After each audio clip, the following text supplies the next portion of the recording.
Salaried class यानी नौकरी पेशा लोगों को अपकमिंग यूनियन बजट 2024-25 से बहुत एक्सपेक्टेशंस हैं, क्योंकि 2024 में जब अंतरिम बजट पेश हुआ था तब चुनावी बजट था और इसीलिए सैलरीड क्लास को कुछ ज्यादा मिला नहीं था, हाथ खाली ही रह गए थे। और अब 2024 के फुल फ्लेजेड बजट पर इसलिए ज्यादा निगाहें टिकी हुई हैं कि क्या टैक्स पेयर्स को राहत मिलेगी।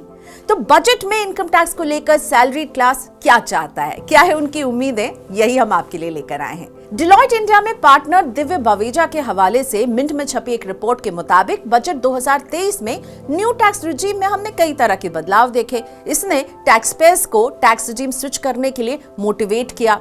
हालांकि जितनी उम्मीद की जा रही थी उस तरह का रिस्पांस न्यू टैक्स रिजीम को नहीं मिला। ऐसे में उम्मीद यही है कि सरकार न्यू टैक्स रिजीम के तहत सबसे ऊंची जो 30% की टैक्स दर है इसे घटाकर 25% करने पर विचार कर सकती है।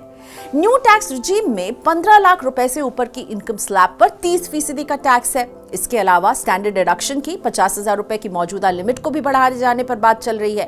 फाइनेंशियल एक्सप्रेस में छपी एक रिपोर्ट में अधिकारियों के हवाले से कहा गया कि मिडिल क्लास को राहत देने के लिए कुछ उपायों पर चर्चा चल रही है और इसमें न्यू टैक्स रिजीम के तहत स्टैंडर्ड डिडक्शन की लिमिट बढ़ाना भी शामिल है।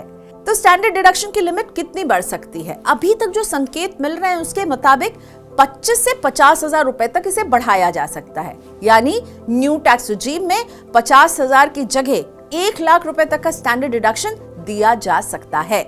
बावेजा का मानना है कि सरकार बजट में ओल्ड टैक्स रिजीम के तहत भी रियायत दे सकती है, जिसमें सबसे ज्यादा टैक्स रेट के लिए इनकम लिमिट को 10 लाख रुपए से बढ़ाकर 20 लाख रुपए किया जा सकता है और एटीसी की लिमिट को भी बढ़ाने पर विचार हो सकता है। अभी ओल्ड टैक्स रेजिम चुनने वालों को 10 लाख रुपए से ज्यादा की इनकम पर 30% की दर से इनकम टैक्स देना होता है, यानी वो सबसे हाई कैटेगरी में आ जाते थे टैक्स के। इनकम टैक्स एक्ट का जो सेक्शन 80C है वो टैक्स बचाने के साथ साथ लॉन्ग टर्म के इन्वेस्टमेंट्स के लिए भी काफी पॉपुलर रहा है। पब्लिक प्रोविडेंट फंड यानी पीपीएफ, ईपीएफ, 5 साल की tax saving FD, equity link saving scheme, life insurance जैसे ऑप्शन में निवेश करके 1.5 लाख रुपए तक का एक डिडक्शन टैक्स पेयर्स क्लेम करते हैं। साल 2014 में तत्कालीन वित्त मंत्री अरुण जेटली ने सेक्शन 80C की लिमिट को 1 लाख से बढ़ाकर 1.5 लाख रुपए पर पहुंचा दिया था, लेकिन काफी समय बीत गया है, कॉस्ट ऑफ लिविंग बढ़ गई है और पिछले करीब 10 साल में इस लिमिट में कोई भी बदलाव नहीं हुआ है। और यही एक बड़ी वजह है कि माना जा रहा है कि 80C की डिडक्शन लिमिट को बढ़ाकर 2 लाख रुपए किया जा सकता है। वैसे अच्छी खबर मिल सकती है उन लोगों को भी जो किराए के मकान में रहते हैं। किराए के मकान में रहने वाले सैलरीड कर्मचारियों के लिए हाउस रेंट अलाउंस यानी HRA टैक्स बचाने का एक अच्छा जरिया है और इसे क्लेम करने की शर्त है कि कर्मचारी को अपनी एम्प्लॉय यानी कंपनी से HRA मिलता हो और जिस घर में वो रह रहा हो उसका किराया भरता हो। कोविड के बाद मकानों का किराया काफी तेजी से बढ़ा, जिससे बड़े शहरों में रहना बहुत महंगा हो गया है और सरकार सैलरीड कर्मचारियों को राहत देने के लिए मेट्रो शहरों की संख्या यानी दायरा बढ़ा सकती है। अभी मेट्रो सिटीज की कैटेगरी में 4 शहर आते हैं, दिल्ली, मुंबई, कोलकाता और चेन्नई। और मेट्रो शहरों में ज्यादा HRA मिलता है, तो इसीलिए अगर मेट्रो शहरों की गिनती बढ़ती है तो ज्यादा लोग इसके दायरे में आ पाएंगे। हर साल हम बजट का इसी तरह इंतजार करते हैं कि कहां राहत मिलेगी, कहां टैक्स बचेगा, और सरकार की ओर से बजट में इनकम टैक्स में राहत मिलने की उम्मीद सभी को रहती है। बजट से जुड़ी आपकी कितनी उम्मीदों पर मुहर लगी इसका पता तो 23 जुलाई को वित्त मंत्री के बजट भाषण के साथ ही लगने वाला है।